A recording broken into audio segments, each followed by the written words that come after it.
Once upon a time, on a planet called Earth, humanity was blind to the true cost of its progress. Skyscrapers pierced the clouds, cities buzzed with electric life, and the world basked in the glow of industrial achievement. But beneath this glowing surface, a slow burn had begun. Fossil fuels, coal, oil, and gas powered the engines of industry, yet they also ignited a climate crisis. The signs were everywhere. Glaciers retreated, oceans warmed, hurricanes strengthened, droughts deepened.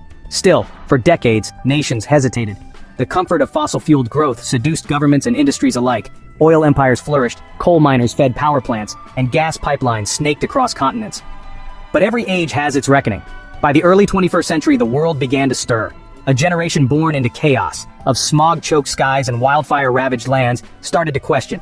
Could energy be clean? Could light come without smoke? Could progress exist without destruction? The answer was yes. And so, the story of renewable energy began. In Germany, government subsidies turned neighborhoods into solar hubs. In China, factories began churning out panels by the millions. In India, vast stretches of desert were carpeted with gleaming photovoltaic fields.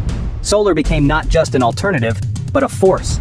Countries like Australia, the United States, and Spain began feeding solar energy into their national grids.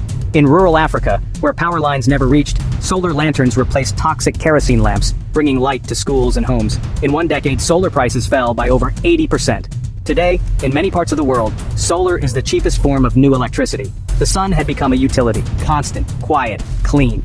But while the sun shines only during the day, another force stirred in the skies, one that never slept. Long before humans built turbines, they harnessed the wind in other ways. Ancient Persians built windmills to grind grain.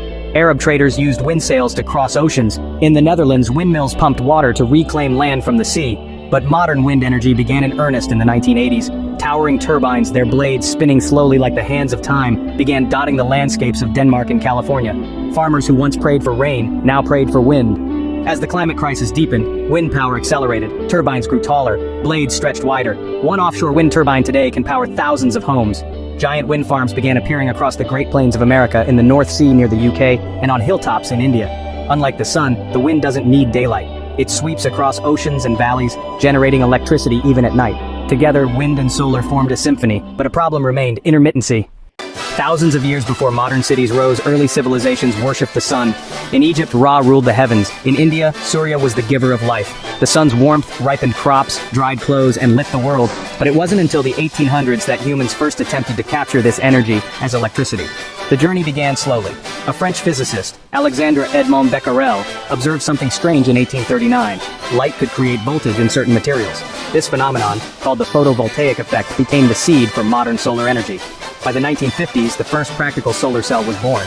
Its efficiency was laughable by today's standards, barely 6%, but it sparked hope.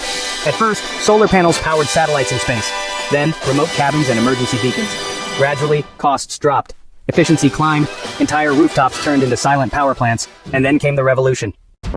What happens when the wind dies down? What if clouds block the sun? The answer lay beneath our feet and in our ideas.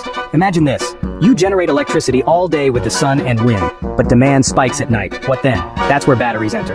Energy storage became the key to unlocking a renewable future. Lithium-ion batteries, once used only in laptops and phones, scaled up. Tesla built massive battery banks in Australia. China developed entire grid-level storage parks.